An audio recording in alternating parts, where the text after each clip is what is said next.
Hello chaps and chapettes, how's it going? And I hope you are all well. And today you join me in the Japanese Type 89 medium tank, the Eiger-Ko. Medium tank. Now, Eigo roughly translates to first model. In 1925, Osaka Rakugon Zuhaishio, or Army Arsenal, failed to create a light tank for the Imperial Japanese Army. It was rejected and the company had to go back to the drawing boards. Instead of designing a tank from the scratch, something the Japanese companies were still struggling with a little at the time, as tanks were still new to them, and they had not really had access to the vehicles until about 1920, and their modernisation efforts were still very much underway, although their shipbuilding had come on leaps and bounds, and they were now considered to have some of the best ships on the ocean, and their aviation industry was now well on the way. Tanks were still lacking behind. It was decided they needed a chassis to work off to get this new tank started, and so they went to the people who first used the tank in combat, the United Kingdom. Osaka Army Arsenal purchased a now retired Vickers Mark C medium tank. They used the chassis of the British tank along with the same suspension setup and a very similar track guard with mud chute along with the engines, things like that. The tank was built up from there. Initially the tank was rejected, weighing in at 9.8 tonnes. The Type 87 had to be reworked. The army was sort of after a light tank at the time. At this stage, wanting a very fast, light vehicle that could work hand in hand with the infantry, and the heavy iron armoured and relatively large size of the Eiger-Ko was something very different, consisting of a multi-man turret and a fourth crew member. This meant the tank was redesigned to a new chassis, and the vehicle finally accepted into the military as the Chai-A, or Medium 1. The final weight of the tank was a hefty 12.8 tonnes, and the contract was awarded to the Mitsubishi Heavy Industries, which built a purpose factory for making these tanks. Now, the medium tank was a brand new designation for the Imperial Japanese Army. It was a new tank for them. It was a new design, new concept. It was a very exciting thing. The main difference of the tank with the body over its Vickers... The main difference of the tank came with its body over its Vickers counterpart. One noticeable improvement was a traversable turret. The tank was now armed with steel plates with a mix of welding and rivets to keep the armour together. The plates were even thin by 1920 standards, with a maximum of 17mm of thickness at the sort of thickest point. Armoured with a Type 90 57mm medium velocity short barrelled gun, the tank was capable of keeping around 100 rounds for the main gun's ammunition in storage.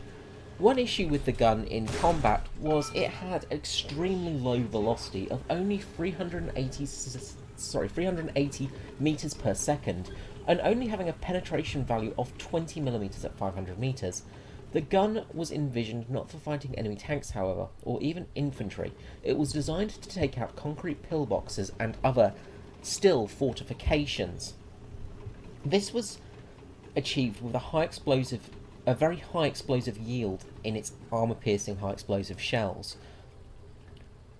For infantry, the tank was equipped with a Type 91 6.5mm machine gun.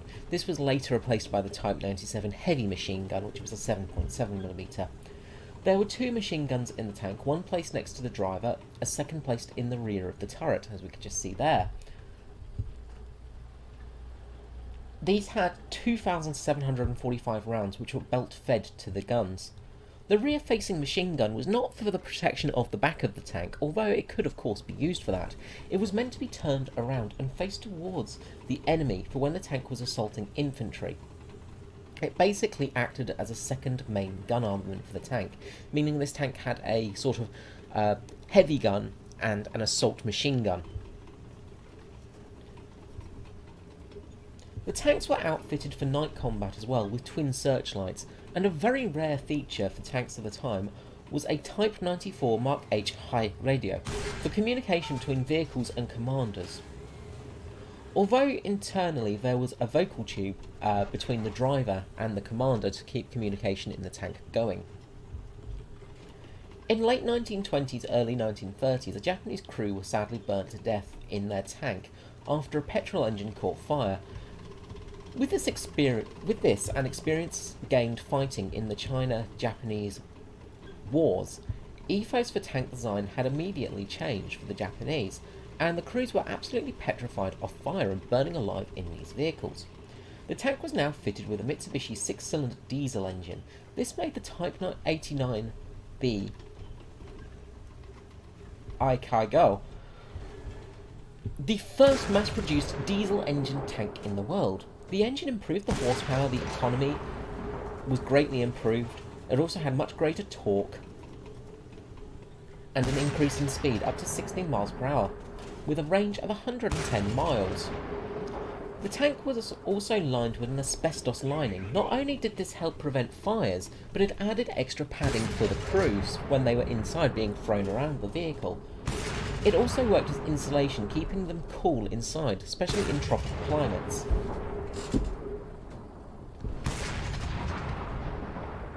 The experience in war also meant change to the design of the armour too. The tank now had a mushroom-like cupola with twin hatches. The front glacis was rebuilt and now sloped, and a new hexagonal turret was used. As we can see here, the hexagonal turret and the slope to the armour. Let's just switch back.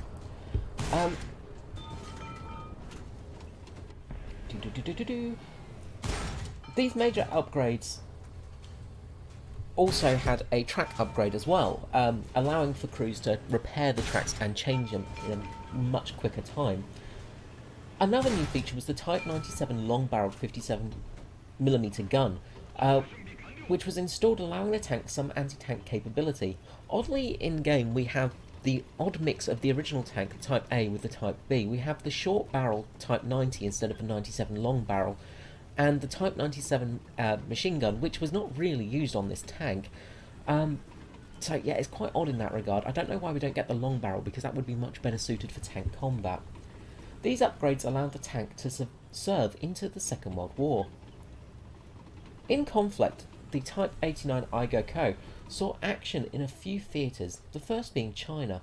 In 1932, it saw its first action in Shanghai, where it established dominance against the Chinese forces, who had only light tanks and tankettes at the time, along with very small arms for their self-defense. The Chinese were very little match for the Japanese medium tank. Despite its thin armour, the tank operated well in China as an infantry tank. Its size meant it could also carry troops and supplies into the front lines and offer much needed fire support. The nationalist Chinese had very little to defeat the tank at the time, at least until 1935, when Western supplies arrived, arming the nationalist Chinese army with anti-tank rifles, which proved deadly to the first generation Igokos.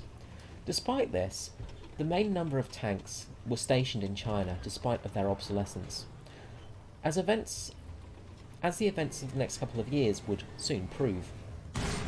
In 1939, the Igoko would face its first modernised tank in the deserts of the Mongolian-Manchurian border at Calacan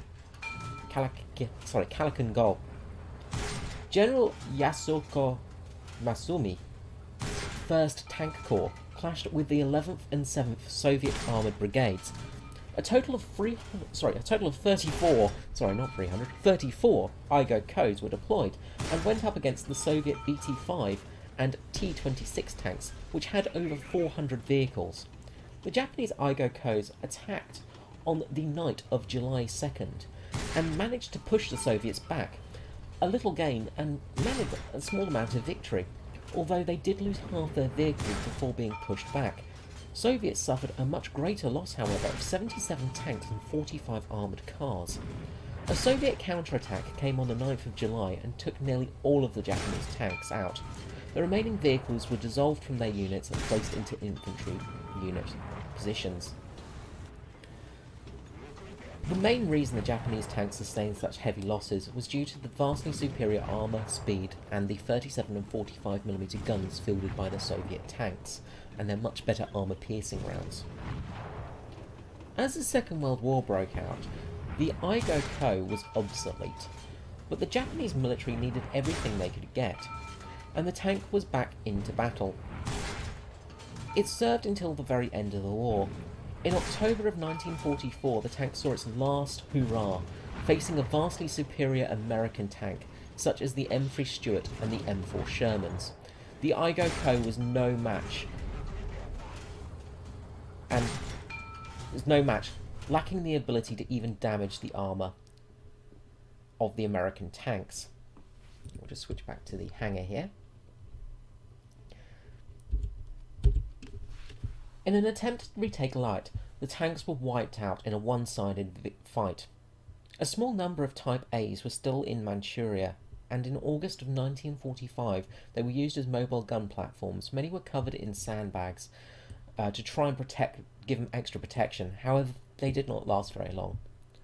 In all, only 3 of these tanks remain alive now. One of them was captured by the Americans and taken to the Aberdeen Proving Grounds, and is now off to I can't remember the name of the fort. Fort Barrington, I think it is, to be put in the museum there. 2 others survived in Japan itself, which is quite good because the Japanese didn't really get to keep many of their vehicles. A lot of them were taken off for evaluation. One of them remains in running condition at the Ground Defence Force camp near Ibaraki.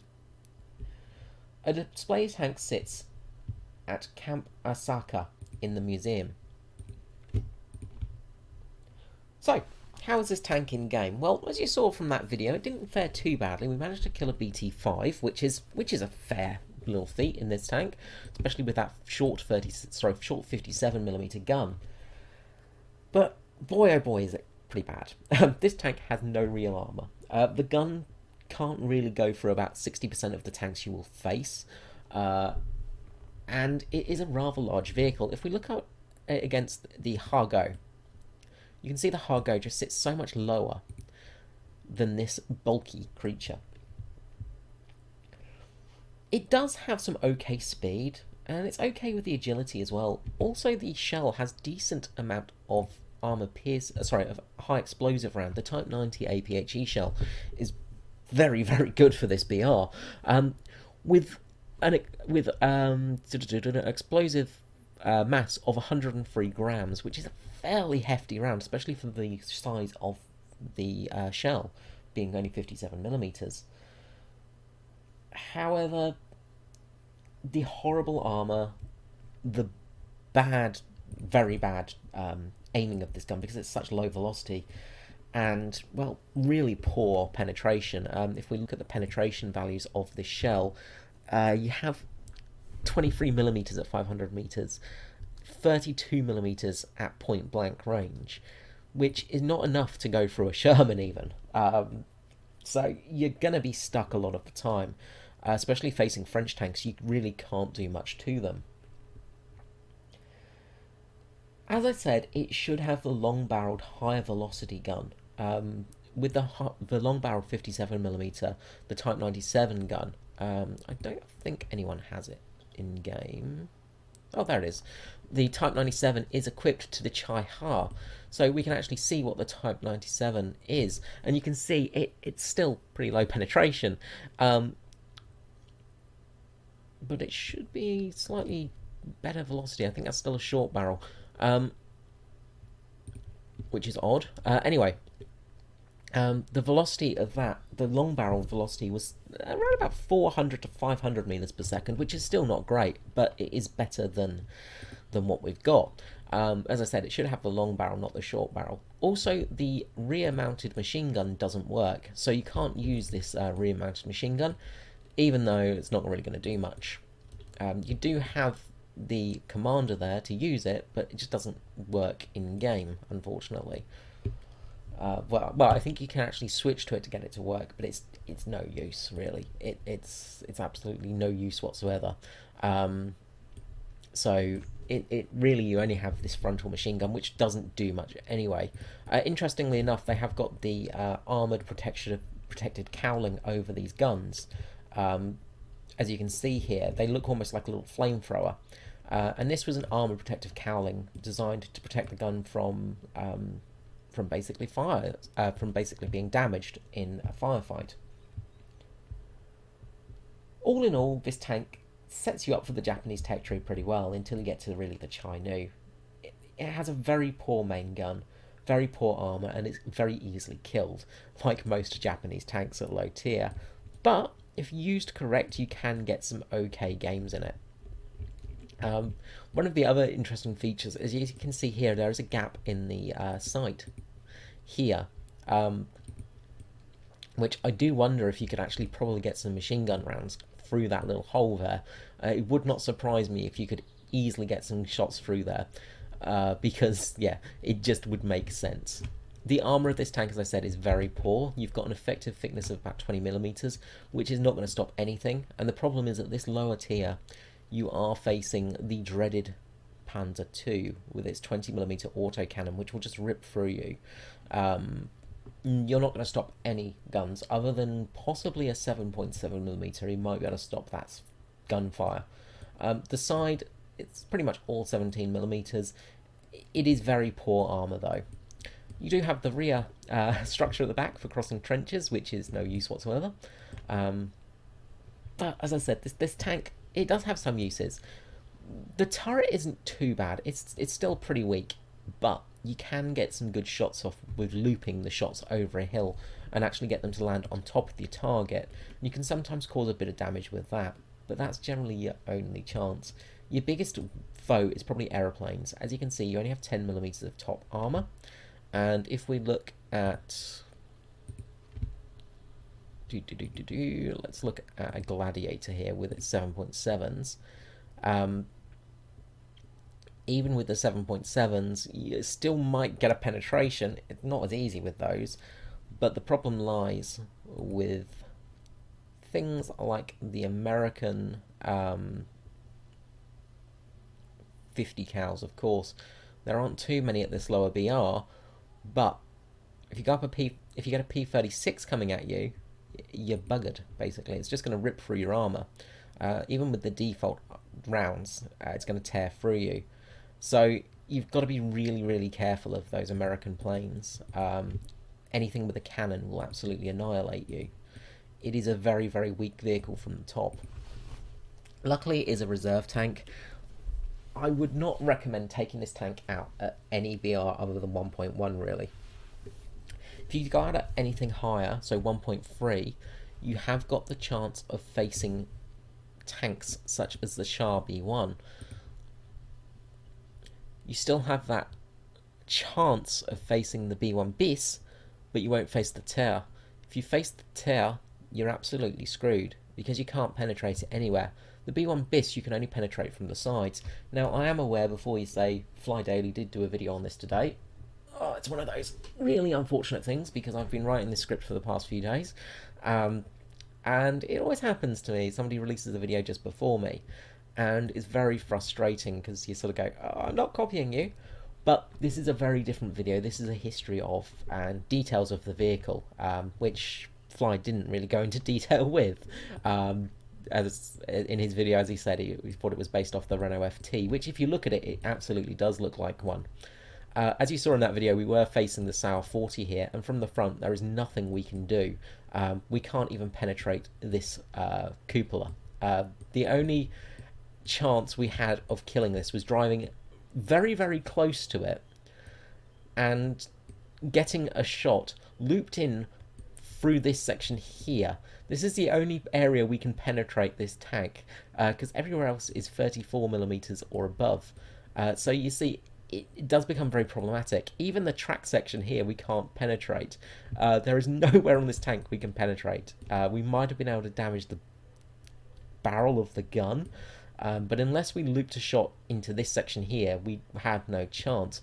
As I say, when you're fighting French tanks, you really have to be careful. You will be okay against the AMC 34, but that's pretty much it, or the AMR 35, of course. You really do suffer quite poorly in this tank, but luckily it is a reserve tank and you will move past it quickly. Okay guys, I hope you've enjoyed the videos today. Let me know below what you thought. Let me know what you think about the tank, and I will catch you all next time. Thank you so much. Bye bye.